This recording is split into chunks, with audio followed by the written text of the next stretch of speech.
വടിക്കിണിയിലെ ചൂടും പുകയും കൊണ്ട് നന്നായിട്ട് പഴുത്ത നേന്ത്രപ്പഴം വല്യമ്മാൻ്റെ അടുക്കളയിൽ എന്നും ഉണ്ടാവാറുണ്ട്.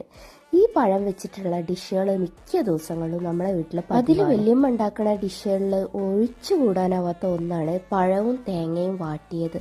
നല്ല ചൂടായ നെയ്യിലേക്ക് പഴം ചെറുതായി കട്ട് ചെയ്തിട്ട് ഇതേപോലെ ഇട്ട് നന്നായിട്ട് വാട്ടിക്കൊടുക്കും. നല്ല ഒരു സ്മെല്ലാണ് കേട്ടോ പഴം നെയ്യിൽ വാട്ടിയെടുക്കുമ്പോൾ വരുന്നത്. പിന്നെ ഇതൊന്ന് വാടി വന്നാൽ ഇതിലേക്ക് നല്ല തേങ്ങ ചിരണ്ടിയിട്ട് ഇതേപോലെ ഇട്ട് കൊടുക്കും. എന്നിട്ട് അതും ചേർത്ത് നന്നായിട്ടൊന്ന് വാട്ടിയെടുക്കുന്നതാണ് ഇതിൻ്റെ അടുത്ത പരിപാടി. പിന്നെ ഇതിലേക്ക് നമുക്ക് വേണമെങ്കിൽ മധുരത്തിന് ശർക്കര ഇല്ലെങ്കിൽ പഞ്ചസാര എന്ത് വേണമെങ്കിലും ചേർത്തൊന്ന് മിക്സാക്കി കൊടുക്കട്ടോ.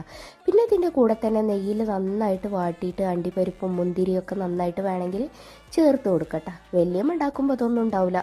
ഈ ഒരു 3 ഐറ്റം യൂസ് ചെയ്തിട്ട് അത് ഉണ്ടാക്കാം. ട്രൈ ചെയ്ത് നോക്കണേ.